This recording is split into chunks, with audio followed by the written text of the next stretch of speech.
ನಮಸ್ಕಾರ news at 11 AM ಸ್ವಾಗತ. ನಾನು ಪೃಥ್ವಿರಾಜ್ ಹಾರನಹಳ್ಳಿ.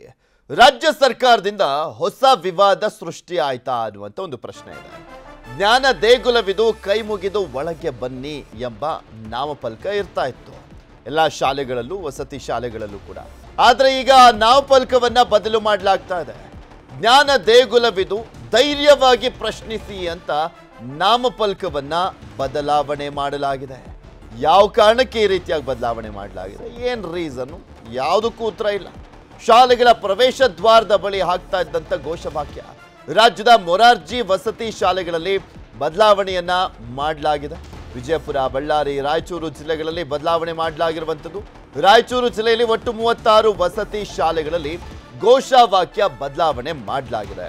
ಮುದ್ದೇಬಿಹಾಳ ತಾಲೂಕಿನ ನಾಲ್ವತ್ತವಾಡ ಬಳಿಯ ಗಾಳಪೂಜೆ ಮೊರಾರ್ಜಿ ದೇಸಾಯಿ ವಸತಿ ಶಾಲೆಯಲ್ಲೂ ಕೂಡ ದಿಢೀರಾಗಿ ನಾಮಫಲಕ ಬದಲಾವಣೆ ಆಗಿದೆ. ಹಾಗೆ ಬಳ್ಳಾರಿ ಜಿಲ್ಲೆಯ ಕುರುಗೋಡು ತಾಲೂಕಿನ ಮುಷ್ಟಗಟ್ಟಿ ಗ್ರಾಮದ ವಸತಿ ಶಾಲೆಯಲ್ಲೂ ಕೂಡ ಬದಲಾವಣೆಯನ್ನ ಮಾಡಲಾಗಿದೆ. ಅಧಿಕೃತ ಆದೇಶ ಅಂತ ಎಲ್ಲೂ ಇಲ್ಲ, ಆದರೆ ಮೌಖಿಕವಾಗಿ ಸೂಚನೆಯನ್ನ ಕೊಡಲಾಗಿದೆ ಅಂತ ಹೇಳಲಾಗ್ತಾ ಇರುವಂಥದ್ದು. ಸೊ ಹೀಗಾಗಿ ಆ ಬೋರ್ಡ್ಗಳನ್ನು ಬದಲಾವಣೆ ಮಾಡಲಾಗಿದೆಯಂತೆ. ಯಾವ ಕಾರಣಕ್ಕೆ ಅನ್ನುವಂಥದ್ರ ಬಗ್ಗೆ ಈ ಕ್ಷಣದವರೆಗೂ ಕೂಡ ಉತ್ತರ ಕೊಟ್ಟಿಲ್ಲ. ಈಗ ಆಲ್ರೆಡಿ ಧಾರ್ಮಿಕ ಹಬ್ಬಗಳನ್ನು ಆಚರಣೆ ಮಾಡಬಾರ್ದು ಅಂತ ಹೇಳಿ ಸಮಾಜ ಕಲ್ಯಾಣ ಇಲಾಖೆ ಹೊರಡಿಸಿದ್ದಂಥ ಒಂದು ಆದೇಶ ದೊಡ್ಡ ಮಟ್ಟದಲ್ಲಿ ವಿವಾದದ ಸ್ವರೂಪವನ್ನು ಪಡೆದುಕೊಳ್ತಿದ್ದ ಹಾಗೆ ನಂತರ ಕಂಪ್ಲೀಟ್ ಆಗಿ ಯೂಟರ್ನ್ ನೋಡಿದ್ರು. ಈಗ ಮತ್ತೊಂದು ರೀತಿಯಾದಂಥ ವಿವಾದವನ್ನು ಮೈ ಮೇಲೆ ಹೇಳ್ಕೊಳ್ತಾ ಇದೆ ಸಮಾಜ ಕಲ್ಯಾಣ ಇಲಾಖೆ. ರಾಜ್ಯದಲ್ಲಿ ಇರುವಂಥ ವಸತಿ ಶಾಲೆಗಳಲ್ಲಿ ಈಗ ಆ ಒಂದು ನಾಮಫಲಕವನ್ನು ಬದಲಾವಣೆ ಮಾಡುವ ಮುಖಾಂತರ ನೀವು ಯಾವುದೇ ಶಾಲೆಗೆ ಹೋದಂಥ ಸಂದರ್ಭದಲ್ಲೂ ಕೂಡ ಅದು ಮೇನ ಕಾಣಿಸುತ್ತೆ. ನಿಮ್ಗೆ ತೋರಿಸ್ತಾ ಇದೀವಲ್ಲ, ಜ್ಞಾನ ದೇಗುಲವಿದು ಧೈರ್ಯವಾಗಿ ಪ್ರಶ್ನಿಸಿ ಅನ್ನುವಂಥ ನಾಮಫಲಕ. ಇದಕ್ಕೂ ಮುಂಚೆ ಏನಿತ್ತು, ಜ್ಞಾನ ದೇಗುಲವಿದು ಕೈ ಮುಗಿದು ಒಳಗೆ ಬನ್ನಿ ಅನ್ನುವಂಥ ಒಂದು ಏನು ನಾಮಫಲಕ ಮೇನ್ ಆಗಿ ಕಾಣಿಸ್ತಾ ಇದ್ದಂಥದ್ದು, ಆ ವಾಕ್ಯ ಕಾಣಿಸ್ತಾ ಇತ್ತು. ಆದರೆ ಅದನ್ನು ಬದಲಾವಣೆ ಮಾಡಲಾಗಿದೆ. ಇದು ಸಹಜವಾಗಿ ಶಿಕ್ಷಕರ ಆಕ್ರೋಶಕ್ಕೂ ಕೂಡ ಕಾರಣವಾಗಿದೆ ಅನ್ನುವಂಥದ್ರ ಬಗ್ಗೆ ಮಾಹಿತಿ ಸಿಗ್ತಾ ಇರುವಂಥದ್ದು. ಇದು ಬಳ್ಳಾರಿಯ ಒಂದು ನಾಮಫಲಕ ಕೂಡ ಬದಲಾವಣೆ ಮಾಡಿರುವಂಥದ್ದನ್ನು ತೋರಿಸ್ತಾ ಇದ್ವಿ. ಮೊರಾರ್ಜಿ ಶಾಲೆಯಲ್ಲಿ ಮೌಖಿಕವಾಗಿ ಈ ಒಂದು ಸೂಚನೆ ಬಂದಿದೆ ಅಂತ ಹೇಳಲಾಗ್ತಾ ಇದೆ ಅಧಿಕಾರಿಗಳಿಂದ. ರಾಯಚೂರಿನಲ್ಲೂ ಕೂಡ ಅಷ್ಟೇ, ಜ್ಞಾನ ದೇಗುಲವಿದು ಧೈರ್ಯವಾಗಿ ಪ್ರಶ್ನಿಸಿ. ಏನನ್ನ, ಯಾವ ಕಾರಣಕ್ಕೋಸ್ಕರ ಈ ಒಂದು ಬದಲಾವಣೆಯನ್ನು ತರಲಾಗಿದೆ, ಇದನ್ನು ಹೇಳಬೇಕಾಗಿದೆ ಸರ್ಕಾರ. ಏನು ಮಾಡಕ್ಕೆ ಹೊರಟಿದ್ದೀವಿ ನಾವು, ಏನು ಹೇಳಕ್ಕೆ ಹೊರಟಿದ್ದೀವಿ ಅನ್ನುವಂಥದ್ರ ಬಗ್ಗೆ. ನಾನು ಮುಂಚಿತವಾಗಿ ಬರಹವನ್ನು ಜ್ಞಾನ ದೇಗುಲವಿದು ಕೈ ಮುಗಿದು ಒಳಗೆ ಬನ್ನಿ ಅಂತ ನಾನು ಮುಂಚೆ ಬರವಣಿಗೆಯನ್ನು ಹಾಕಿಸಿದ್ದೀವಿ.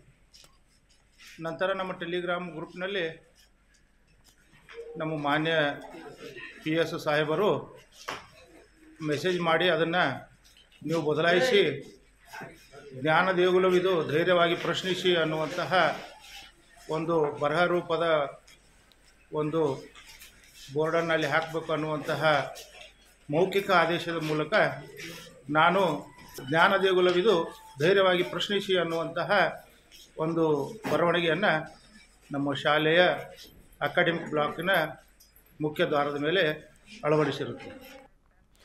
ಈ ವಿಚಾರಕ್ಕೆ ಸಂಬಂಧಪಟ್ಟಂತೆ ಬಿಜೆಪಿ ನಾಯಕರು ಆಕ್ರೋಶವನ್ನು ವ್ಯಕ್ತಪಡಿಸ್ತಾ ಇದ್ದಾರೆ. ಧೈರ್ಯವಾಗಿ ಪ್ರಶ್ನಿಸಿ ಅಂತ ನಾಮಫಲಕ ಹಾಕಿದಂಥ ವಿಚಾರ ಸರ್ಕಾರದ ವಿರುದ್ಧ ಮಾಜಿ CM ಬೊಮ್ಮಾಯಿ ಕಿಡಿಕಾರಿದ್ದಾರೆ.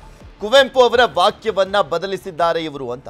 ಯಾಕೆಂದ್ರೆ ಜ್ಞಾನ ದೇಗುಲವಿದು ಕೈ ಮುಗಿದು ಒಳಗೆ ಬನ್ನಿ ಕುವೆಂಪು ಅವರ ಪದ್ಯದ ಒಂದು ಪ್ರಮುಖವಾದಂಥ ಸಾಲಿನಿಂದ ಪ್ರೇರೇಪಣೆಗೊಂಡು ಆ ಒಂದು ಸಾಲನ್ನ ಎಲ್ಲ ಕಡೆನೂ ಕೂಡ ಬರೆಸಲಾಗಿತ್ತು. ಆದರೆ ಅದನ್ನ ಬದಲಾವಣೆ ಮಾಡಲಾಗಿರುವಂಥ ಹಿನ್ನೆಲೆಯಲ್ಲಿ ಬೊಮ್ಮಾಯಿಯವರು ಆಕ್ರೋಶವನ್ನು ವ್ಯಕ್ತಪಡಿಸಿದ್ದಾರೆ. ಮಕ್ಕಳಿಗೆ ಪ್ರಶ್ನೆ ಮಾಡುವುದಕ್ಕೆ ಸರ್ಕಾರ ಹೇಳ್ತಾ ಇದೆ, ಪ್ರಶ್ನೆ ಮಾಡೋದಾದ್ರೆ ಸಂಘರ್ಷ ಉಂಟಾಗುತ್ತದೆ, ರಾಜಕೀಯ ಬೇಳೆ ಬೇಯಿಸ್ಕೊಳ್ತಾ ಇದ್ದಾರೆ ಇವರು ಅಂತ ಆಕ್ರೋಶವನ್ನು ವ್ಯಕ್ತಪಡಿಸಿದ್ರು ಬೊಮ್ಮಾಯಿಯವರು. ಮೊದಲು ಮಕ್ಕಳಿಗೆ ಅನ್ನ ಕೊಡ್ಲಿ, ಜ್ಞಾನ ಕೊಡ್ಲಿ ಅಂತ ಹೇಳಿದ್ರು ಮಾಜಿ ಮುಖ್ಯಮಂತ್ರಿ ಬಸವರಾಜ ಬೊಮ್ಮಾಯಿಯವರು. ಕಿಡಿಕಾರಿದ್ದಾರೆ ಸರ್ಕಾರದ ವಿರುದ್ಧ. ಓಕೆ, ಈಗ ಇವರ ಆರೋಪ ಪ್ರತ್ಯಾರೋಪ ಒಂದ್ ಕಡೆ, ಆದರೆ ಸರ್ಕಾರ ಯಾವ ಕಾರಣಕ್ಕೋಸ್ಕರ, ಯಾವ ಉದ್ದೇಶದಿಂದ, ಏನು ಹೇಳಿಕ್ಕೆ ಹೊರಟಿದ್ದೀವಿ ನಾವು ಅನ್ನುವಂಥದ್ರ ಬಗ್ಗೆ ಒಂದು ಸ್ಪಷ್ಟನೆ ಕೊಡಬೇಕಾಯ್ತು, ಕೊಡ್ತಾ ಇಲ್ಲ. ಜ್ಞಾನ ದೇಗುಲವಿದು ಜ್ಞಾನ ಪಡ್ಕೊಳ್ಳೋದಕ್ಕಿದೆ. ಪ್ರಶ್ನೆ ಮಾಡೋದೇನು ತಪ್ಪಲ್ಲ, ಆದರೆ ಒಂದು ಸಂಘರ್ಷವನ್ನು ಮಕ್ಕಳ ಮನಸ್ಸಿನಲ್ಲಿಯೇ ಮೂಡಿಸುವಂಥ ಕೆಲಸ ಸರ್ಕಾರ ಮಾಡಬಾರ್ದು. ಸರ್ಕಾರ ಹೆಂಗೆ ನಡೆದಿದೆ ಅಂತಂದು ಅದು ತೋರಿಸ್ತದೆ. ಸಮಾಜದಲ್ಲಿ ಮಕ್ಕಳಿಂದ ಹಿಡಿದು ಎಲ್ಲ ಕಡೆ ಸಂಘರ್ಷವನ್ನು ಉಂಟು ಮಾಡಿ, ಕ್ಷೋಭೆಯನ್ನು ಉಂಟು ಮಾಡಿ ತಮ್ಮ ರಾಜಕೀಯ ರೊಟ್ಟೆಯನ್ನು ಸುಟ್ಕೊಳ್ಳೋ ಪ್ರಯತ್ನವನ್ನು ಮಾಡ್ತಾ ಇದ್ದಾರೆ.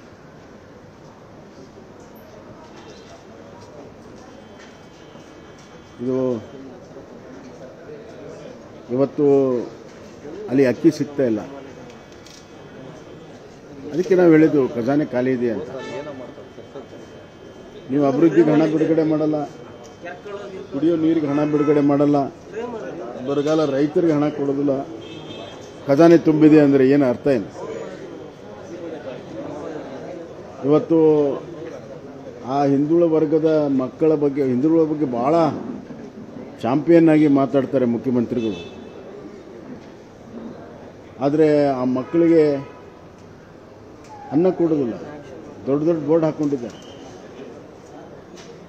ಹಾಕ್ಕೊಂಡಿದ್ದಾರೆ, ಹಸಿವು ಮುಕ್ತ ಕರ್ನಾಟಕ. ಸ್ವಾಮಿ, ನಿಮ್ಮ ಸರ್ಕಾರದ ಅಡಿಯಲ್ಲಿ ನಡೆಯುವಂಥ ಹಾಸ್ಟೆಲ್ಗಳೇ ಹಸಿವು ಮುಕ್ತ ಇಲ್ಲ. ಸರ್ಕಾರ ಸಂಪೂರ್ಣವಾಗಿ ವಿಫಲವಾಗಿರುವಂಥದ್ದು ಇದೊಂದು ಸಣ್ಣ ಉದಾಹರಣೆ. ಇನ್ನೂ ಭಾಳಷ್ಟು ಉದಾಹರಣೆಗಳಿದ್ದಾವೆ. ಆದ್ದರಿಂದ ಸರ್ಕಾರ ಎಚ್ಚೆತ್ಕೋಬೇಕು. ಮೊದಲು ಮಕ್ಕಳಿಗೆ ಅನ್ನ ಕೊಡಬೇಕು, ಆಮೇಲೆ ಜ್ಞಾನ ಕೊಡಬೇಕು. ನಿಕ್ಕಿದ್ದಲ್ಲ. ಇದೇ ವಿಚಾರಕ್ಕೆ ಸಂಬಂಧಪಟ್ಟಂತೆ ವಿಧಾನ ಪರಿಷತ್ನ ವಿರೋಧ ಪಕ್ಷ ನಾಯಕರಾಗಿರುವಂಥ ಕೋಟಾ ಶ್ರೀನಿವಾಸ್ ಪೂಜಾರಿ ಅವರು ಕೂಡ ಕಿಡಿಕಾರಿದ್ದಾರೆ. ಇದು ವಿಕೃತಕಾರಿ ಮನಸ್ಸು, ಇದನ್ನ ಖಂಡಿಸ್ತೇವೆ, ಸದನದಲ್ಲಿ ಈ ಬಗ್ಗೆ ಪ್ರಶ್ನೆ ಎತ್ತುತ್ತಾ ಇದ್ದೇವೆ ಅಂತ ಹೇಳಿದ್ರು ಕೋಟಾ ಶ್ರೀನಿವಾಸ್ ಪೂಜಾರಿ ಅವರು. ಕಾಂಗ್ರೆಸ್ ಸರ್ಕಾರಕ್ಕೆ ಏನಾಗಿದೆ ಅಂತ ಗೊತ್ತಿಲ್ಲ. ಕುವೆಂಪುರವರ ರಚನೆಯ, ನನಗೆ ನೆನಪಿರುವಂತೆ ಕುವೆಂಪುರವರ ರಚನೆಯ ಜ್ಞಾನ ದೇಗುಲವಿದು ಕೈ ಮುಗಿದು ಒಳಗೆ ಬಾ ಅಂತ ಹೇಳುವಂಥ ಬರವನ್ನ ವಸತಿ ಶಾಲೆಯಿಂದ ಬದಲಿಸಿ ಜ್ಞಾನ ದೇಗುಲವಿದು ಪ್ರಶ್ನಿಸು ಅಂತೇಳಿ ಹೊಸ ಶಿರೋನಾಮೆಯನ್ನು ಕೊಡಲಿಕ್ಕೆ ಸರ್ಕಾರ ಸಜ್ಜಾಗಿ ಆದೇಶ ಕೊಟ್ಟಿದೆ. ಬಹುತೇಕ ಎಲ್ಲ ಶಿಕ್ಷಕರು ಕೂಡ ಏನಂತಲೇ ಅರ್ಥ ಆಗ್ತಾ ಇಲ್ಲ. ಕುವೆಂಪುರವರ ರಚನೆಯನ್ನು ಬದಲಿಸಿ ಪ್ರಶ್ನಿಸಿ ಅಂತೇಳಿ ಹಾಕಿದ್ದಾರೆ. ಬಹುತೇಕ ಅವರಿಗೆ ಕೈಮುಗಿದು ಅನ್ನುವಂಥ ಒಂದು ಇದೆಯಲ್ಲ ಶಬ್ದ, ಕೈಮುಗಿದು ಅನ್ನುವಂಥ ಶಬ್ದ, ಅದೆಲ್ಲೋ ಹಿಂದೂಗಳು ಕೈ ಮುಗಿತಾರೆ ಅನ್ನುವ ಕಾರಣಕ್ಕೆ ಹೀಗಾಗಿರ್ಬೋದು ಏನೋ ಅನ್ನುವಂಥ ಆತಂಕವನ್ನು ಅಲ್ಲಲ್ಲಿ ವ್ಯಕ್ತಪಡಿಸ್ತಿರುವುದನ್ನು ನಾನು ಕಂಡೆ. ದುರಾದೃಷ್ಟಕ್ಕೆ ಸರ್ಕಾರ ಎಷ್ಟೊಂದು ಮಾನಸಿಕವಾಗಿ ವಿರೋಧಾಭಾಸಗಳನ್ನು ಹೊಂದಿದೆ ಅಂತ ಹೇಳಿದ್ರೆ, ಕುವೆಂಪು ರಚನೆ ಆದರೂ ಬದಲಾಯಿಸ್ತೇವೆ, ಒಟ್ಟಾರೆ ಕೈ ಮುಗಿದು ಅನ್ನುವಂಥ ಶಬ್ದ ತೆಗಿಬೇಕು ಅನ್ನುವಂಥ ಒಂದು ರೀತಿ ವಿಕೃತಕಾರಿ ಮನಸ್ಸನ್ನು ಅತ್ಯಂತ ಪ್ರಬಲವಾಗಿ ಖಂಡಿಸ್ತೇವೆ ಮತ್ತು ಈ ಉಲ್ಲೇಖವನ್ನು ಇವತ್ತಿನ ಸದನದಲ್ಲಿ ನಾವು ಕೈಗೆತ್ತಿಕೊಳ್ತೇವೆ. ವಸತಿ ಶಾಲೆಯಲ್ಲಿ ಘೋಷವಾಕ್ಯ ಬದಲಾವಣೆ ವಿಚಾರ ಗ್ರಾಮೀಣಾಭಿವೃದ್ಧಿ ಸಚಿವ ಪ್ರಿಯಾಂಕ್ ಖರ್ಗೆ ಅವರು ಪ್ರತಿಕ್ರಿಯೆಯನ್ನು ಕೊಟ್ಟಿದ್ದಾರೆ. ಬದಲಾವಣೆ ಬೇಕು, ಸಮಾಜದ ಸ್ಥಿತಿಗತಿ ಅವಶ್ಯಕತೆ ಇದೆ. ಪ್ರಶ್ನಿಸು ಅಂದ್ರೆ ಇದರಲ್ಲಿ ತಪ್ಪೇನಿದೆ? ಪ್ರಶ್ನೆ ಮಾಡುವುದನ್ನ ಮಕ್ಕಳು ಕಲಿಯಬೇಕು, ಮಕ್ಕಳಲ್ಲಿ ವೈಜ್ಞಾನಿಕ ಮನೋಭಾವ ಬೆಳೆಯಬೇಕು. ಸಮರ್ಥನೆ ಮಾಡ್ಕೊಳ್ತಾ ಇದ್ರು ಓಕೆ, ಮತ್ತೆ ಅಧಿಕೃತವಾಗಿ ಒಂದು ಪ್ರಕಟಣೆ ಮಾಡೋದಲ್ವಾ, ಆದೇಶ ಹೊರಡಿಸ್ಬೇಕಲ್ವಾ? ಇದನ್ನು ಯಾಕೆ ಕದ್ದು ಮುಚ್ಚಿ ಮಾಡಲಾಗ್ತಾ ಇದೆ ಅನ್ನುವಂಥ ಪ್ರಶ್ನೆನೂ ಕೂಡ ಸಾರ್ವಜನಿಕ ವಲಯದಲ್ಲಿ ಈಗ ಮೂಡ್ತಾ ಇರುವಂಥದ್ದು. ಹೊಸ ಕಲಿಕೆಗೆ ಇದು ಅಗತ್ಯ, ಸಂವಿಧಾನದಲ್ಲಿ ಅಗತ್ಯವಿದೆ. ಶಿಕ್ಷಣ ಸಂಸ್ಥೆ, ಗ್ರಾಮ ಪಂಚಾಯಿತಿಯಲ್ಲಿ ಬದಲಾವಣೆ ಅಗತ್ಯ. ಅಂಬೇಡ್ಕರ್, ಬುದ್ಧ, ಬಸವಣ್ಣ ಅವರು ಪ್ರಬುದ್ಧ ಭಾರತವನ್ನು ಕಲ್ಪಿಸಿದ್ದಾರೆ. ಅರಿವನ್ನ ಮೂಡಿಸಲಿಕ್ಕೆ ನಮ್ಮ ಸರ್ಕಾರ ಈ ರೀತಿಯಾಗಿ ಮಾಡ್ತಾ ಇದೆ. ಜ್ಞಾನಕ್ಕೆ ನಾವು ಅಗ್ರಸ್ಥಾನ ಕೊಡಬೇಕು ಅಂತ ಹೇಳಿದ್ರು. ಆ ಭಕ್ತಿ ಭಾವದಿಂದ ಒಳಗೋದು. ಜ್ಞಾನ ದೇಗುಲವಿದು ಕೈ ಮುಗಿದು ಒಳಗೆ ಬನ್ನಿ ಅಂತದ್ದು ಇದೆಯಲ್ಲ, ಆ ಹೆಸರನ್ನು, ಆ ವಾಕ್ಯವನ್ನು ಹಾಕಿರುವಂಥದ್ದು ಭಕ್ತಿ ಭಾವದಿಂದ ಮಕ್ಕಳು ಶ್ರದ್ಧೆಯಿಂದ ಬಂದು ವಿದ್ಯೆಯನ್ನು ಕಲೀಲಿ ಅನ್ನುವಂಥ ಕಾರಣಕ್ಕೋಸ್ಕರ ಹಾಕಲಾಗಿತ್ತು. ಈಗ ಜ್ಞಾನ ದೇಗುಲವಿದು ಪ್ರಶ್ನೆ ಮಾಡುವಂಥ ಧೈರ್ಯ ನಿಮಗಿರಲಿ ಅಂತ ಹೇಳ್ತಾ ಇರುವಂಥದ್ದು, ಅದರ ಉದ್ದೇಶವನ್ನು ಪ್ರಿಯಾಂಕ್ ಖರ್ಗೆ ಅವರು ಹೇಳ್ತಾ ಇದ್ದಾರೆ. ನೋಡಿ, ಬದಲಾವಣೆ ಯಾವಾಗಲೂ ಸಹಜ. Change is the only constant ಅಂತ ಏನು ಹೇಳ್ತಾರೆ. ಯಾವಾಗಲೂ ನಾವು ನಮ್ಮ ಸಮಾಜದ ಏನು ಸ್ಥಿತಿಗತಿಗಳಿರ್ತದೆ ಅದಕ್ಕೆ ತಕ್ಕಂಗೆ ಬದಲಾವಣೆ ಆಗಬೇಕಾಗ್ತದೆ. ಆಮೇಲೆ ಧೈರ್ಯವಾಗಿ ಪ್ರಶ್ನಿಸಿ ಅನ್ನೋದ್ರಲ್ಲಿ ತಪ್ಪೇನಿಲ್ಲ. ಸೊ ಪ್ರಬುದ್ಧ ಭಾರತ ಕಟ್ಟಬೇಕು, ಒಂದು ಪ್ರಬುದ್ಧ ಸಮಾಜ ಕಟ್ಟಬೇಕು ಅಂದರೆ ಅದಕ್ಕೆ ಪ್ರಶ್ನೆ ಕೇಳಬೇಕಾಗ್ತದೆ. ಆಮೇಲೆ ಮಕ್ಕಳಲ್ಲಿ ನಾವು ಆ ವೈಜ್ಞಾನಿಕ ಮನೋಭಾವನೆಯನ್ನು ಬೆಳೆಸಬೇಕು ಆದರೆ ಅದು ಪ್ರಶ್ನೆ ಮುಖಾಂತರನೇ ಬೆಳೆಸ್ಬೇಕಲ್ಲ. ಯಾವುದಾದ್ರೂ ಈಗ ಎಲ್ಲದಕ್ಕೂ ಉತ್ತರ ಸಿಗುತ್ತೆ ಅಂತ ಇಲ್ಲ, ಆದರೆ ಒಂದು ಸಮಾಜದಲ್ಲಿ ಈಗ ಅಥವಾ ಮಕ್ಕಳಲ್ಲಿ ಈ ಪ್ರಶ್ನೆ ಕೇಳುವ ಮನೋಭಾವನೆಗಳು ಬೆಳೆಸಿದ್ರೆ ಅವರಿಗೆ ಏನೋ ಒಂದು ವೈಜ್ಞಾನಿಕ ಮನೋಭಾವನೆ, ಒಂದು ಚಿಂತನೆ ಬೆಳೀತದೆ. ಸೊ ಅದಕ್ಕೆ ತಕ್ಕಂಗೆ ನಮ್ಮ ಯಾರು ಉಪನ್ಯಾಸಕರು ಇರ್ಬೋದು, ಟೀಚರ್ಸ್ ಇರ್ಬೋದು, ಅವರಿಗೂ ಕೂಡ ಒಂದು ಹೊಸ ರೂಪದಲ್ಲಿ ಕಲಿಕೆ ಕೂಡ ಆಗುತ್ತೆ. ಸೊ ಅದರಿಂದ ಇದರಲ್ಲಿ ತಪ್ಪೇನಿಲ್ಲ. ಆಮೇಲೆ ಸಂವಿಧಾನದಲ್ಲೂ ಕೂಡ ಇದು ಅವಕಾಶ ಇದೆ ಅಲ್ವಾ. ಇದ್ರ ಬಗ್ಗೆ ಮತ್ತಷ್ಟು ಮಾಹಿತಿಯನ್ನ ಕೊಡ್ತಾ ಹೋಗ್ತಾರೆ ನಮ್ಮ ವಿಜಯಪುರದ ಪ್ರತಿನಿಧಿ ಗುರುರಾಜ್ ನಮ್ಮ ಜೊತೆ ನೇರ ಸಂಪರ್ಕದಲ್ಲಿ ಜಾಯಿನ್ ಆಗ್ತಾ ಇದ್ದಾರೆ. ಗುರುರಾಜ್, ಸರ್ಕಾರದ ಅಡಿಯಲ್ಲಿ ಬರುವಂಥ ಸಮಾಜ ಕಲ್ಯಾಣ ಇಲಾಖೆ ಅಡಿಯಲ್ಲಿ ಬರುವಂಥ ಎಲ್ಲ ಒಂದು ವಸತಿ ಶಾಲೆಗಳಲ್ಲೂ ಕೂಡ ಈಗ ಆಲ್ರೆಡಿ ಬದಲಾವಣೆಯನ್ನ ಮಾಡಲಾಗ್ತಾ ಇದೆ. ಏನಾದರೂ ಆದೇಶವನ್ನು ಹೊರಡಿಸಲಾಗಿದೆ ಅಥವಾ ಮೌಖಿಕವಾಗಿ ಮಾತ್ರ ಸೂಚನೆಯನ್ನು ನೀಡಲಾಗಿದೆಯಾ ಅಂತ, ಮತ್ತೆ ಬದಲಾವಣೆ ಮಾಡುವಂಥ ವಿಚಾರಕ್ಕೆ ಸಂಬಂಧಪಟ್ಟಂತೆ ಏನು ಕಾರಣ ಅನ್ನುವಂಥದ್ರ ಬಗ್ಗೆ ಏನಾದರೂ ಒಂದು ಕ್ಲಾರಿಟಿ ಕೊಡುವಂಥ ಕೆಲಸ ಆಗ್ತಾ ಇದೆಯಾ ಅಲ್ಲಿ? ಪೃಥ್ವಿರಾಜ್, ಏನಂತಂದ್ರೆ ವಿಜಯಪುರ ಜಿಲ್ಲೆಯಲ್ಲಿ ಒಟ್ಟು 23 ಸಮಾಜ ಕಲ್ಯಾಣ ಇಲಾಖೆ ಅಡಿಯಲ್ಲಿ ಬರುವಂತಹ ವಸತಿ ಶಾಲೆಗಳಿವೆ. ಆ ಪೈಕಿ ಕೆಲವೊಂದರಷ್ಟನ್ನ ಈಗ ಬದಲಾವಣೆಯನ್ನು ಮಾಡಲಾಗಿರುತ್ತದೆ. ಈ ವಿಚಾರ ಈಗ ಜಿಲ್ಲೆಯಲ್ಲಿ ಬಹಳಷ್ಟು ಕುತೂಹಲಕ್ಕೆ ಕಾರಣವಾಗಿದ್ದು, ರಾಜ್ಯದಲ್ಲಿ ಸಹಿತ ಪರ ಮತ್ತೆ ವಿರೋಧ ಅಭಿಪ್ರಾಯಕ್ಕೆ ಕಾರಣವಾಗಿರುತ್ತದೆ. ಸಮಾಜ ಕಲ್ಯಾಣ ಇಲಾಖೆ ಹಿರಿಯ ಅಧಿಕಾರಿಗಳು ನಮ್ಗೆ ಮೌಖಿಕ ಆದೇಶವನ್ನು ಕೊಟ್ಟಿದ್ದಾರೆ ಅಂತ ಹೇಳಿ, ಅಂದ್ರೆ ಲಿಖಿತ ಆದೇಶ ಎಲ್ಲೂ ಇಲ್ಲ, ಅವರಿಗೆ ಮೌಖಿಕ ಆದೇಶ ಕೊಟ್ಟಿದ್ದಾರೆ. ಅದರ ಅನ್ವಯ ನಾವು ಇದನ್ನ ಮಾಡಿದ್ದೇವೆ ಅಂತ ಹೇಳಿ ಈಗ ಸದ್ಯಕ್ಕೆ ಹಳೆ ಬೋರ್ಡ್ ಇದೆ, ಅದರ ಬೋರ್ಡ್ ಮೇಲೆ ಒಂದು ಪೇಪರ್ ಅಲ್ಲಿ ಈ ತರ ಬೋರ್ಡ್ ಗಳನ್ನ ಅಂಟಿಸುವ ವ್ಯವಸ್ಥೆಯನ್ನು ಮಾಡ್ತಿದ್ದಾರೆ. ಹಾಗಾಗಿ ಈಗ ಕೆಲವರು ಅದನ್ನ ವಿರೋಧ ವ್ಯಕ್ತಪಡಿಸ್ತಾ ಇದ್ದಾರೆ. ಈಗ ಮಕ್ಕಳಿಗೆ ಪ್ರಶ್ನೆ ಮಾಡಿ ಅಂತ ಹೇಳಿ ನೀವು ಕೇಳ್ತಾ ಇದ್ದಾರೆ, ಆದ್ರೆ ಯಾರನ್ನ ಪ್ರಶ್ನೆ ಮಾಡ್ಬೇಕು ಮತ್ತೆ ಏನು ಪ್ರಶ್ನೆ ಮಾಡ್ಬೇಕು ಅನ್ನೋದು ಅವ್ರಿಗೆ ಕ್ಲಾರಿಟಿ ಇಲ್ಲ. ಹಾಗಾಗಿ ಮಕ್ಕಳನ್ನ ಕಲಿಯೋಕೆ ಕಳಿಸುವ ವ್ಯವಸ್ಥೆಯಲ್ಲಿ ಈ ರೀತಿ ಪ್ರಶ್ನೆ ಮಾಡ್ಕೊಂಡು ಕೂತ್ರೆ ಯಾರನ್ನ ಪ್ರಶ್ನೆ ಮಾಡ್ಬೇಕು, ಈಗ ಶಿಕ್ಷಕರನ್ನ ಪ್ರಶ್ನೆ ಮಾಡೋದಾದ್ರೆ ಏನನ್ನ ಪ್ರಶ್ನೆ ಮಾಡ್ಬೇಕು ಅಂತ ಹೇಳಿ ಈ ರೀತಿಯ ವಿರೋಧವನ್ನ ಇಲ್ಲಿ ಕೇಳಿ ಬರ್ತಾ ಇರೋದು. ಇನ್ನು ಅಧಿಕಾರಿಗಳು ನಾವು ಇದನ್ನ ಓವರ್ ಆಗಿ ಹೇಳಿಲ್ಲ ಅಂತಂದ್ರೆ ಸಮಾಜ ಕಲ್ಯಾಣ ಇಲಾಖೆ ಅಧಿಕಾರಿಗಳು ಸ್ಪಷ್ಟನೆ ಕೊಡ್ತಾ ಇರೋದು. ನಾವು ಇದನ್ನ ಆದೇಶ ರೂಪದಲ್ಲಿ ಹೇಳಿಲ್ಲ, ನಮ್ಮ ಹಿರಿಯ ಅಧಿಕಾರಿಗಳು ಅದನ್ನ ನಮ್ಗೆ ಮೆಸೆಂಜರ್ ಮೂಲಕ ಈ ತರ ಸಾಮಾಜಿಕ ಜಾಲತಾಣ ಬಳಸ್ಕೊಂಡು ನಮ್ಗೆ ಆದೇಶವನ್ನು ನೀಡಿದ್ದಾರೆ. ಅದರ ಅನ್ವಯ ನಾವು ಇದನ್ನ ಮಾಡಿದ್ದೇವೆ ಅಂತ ಹೇಳ್ತಾ ಇದ್ದಾರೆ. ಹಾಗಾಗಿ ಈಗ ಇದಕ್ಕೆ ಪರ ಮತ್ತೆ ವಿರೋಧ ಎರಡು ರೀತಿಯ ಅಭಿಪ್ರಾಯಗಳು ವಿಜಯಪುರ ಜಿಲ್ಲೆಯಲ್ಲಿ ಕೇಳಿ ಬರ್ತಾ ಇರುತ್ತದೆ. ಪೃಥ್ವಿರಾಜ್, ಓಕೆ, ಧನ್ಯವಾದ ಗುರುರಾಜ್ ನಿಮ್ಮೆಲ್ಲ ಮಾಹಿತಿಗಾಗಿ. ಇಲ್ಲಿ ಪ್ರಮುಖವಾಗಿ ಅಲ್ಲಿ ಏನು ಮೆಸೇಜ್ ಹೋಗಿದೆ ಅನ್ನುವಂಥದ್ದನ್ನು ಕೂಡ ತೋರಿಸ್ತಾ ಇದ್ವಿ. Paint this slogan everywhere in all 833 schools. ಅಂದರೆ 833 ವಸತಿ ಶಾಲೆಗಳಿದ್ದಾವೆ.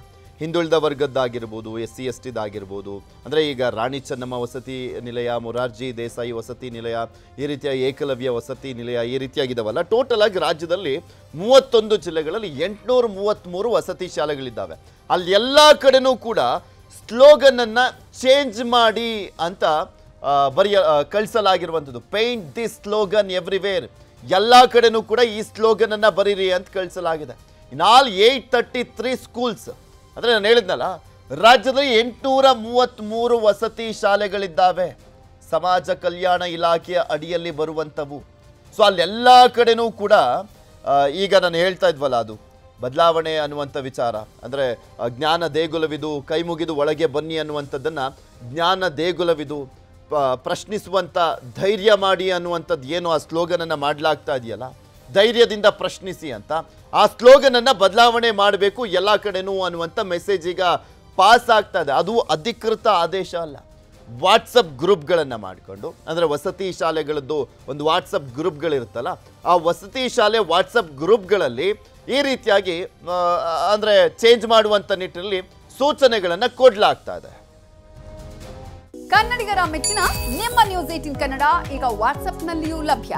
ಕರ್ನಾಟಕ ಮತ್ತು ದೇಶ ವಿದೇಶದ 360 ಡಿಗ್ರಿ ಸುದ್ದಿ ವಿವರವನ್ನ ನೀವು ನಿಮ್ಮ ಕೈ ಬೆರಳುಗಳಲ್ಲಿಯೇ ಪಡೆಯೋದಿಕ್ಕೆ ಈ QR ಕೋಡ್ ಅನ್ನು ಸ್ಕ್ಯಾನ್ ಮಾಡಿ. ನಮ್ಮ ಚಾನೆಲ್ ಅನ್ನು ಫಾಲೋ ಮಾಡಿ, ನೋಟಿಫಿಕೇಶನ್ ಆನ್ ಮಾಡಿ.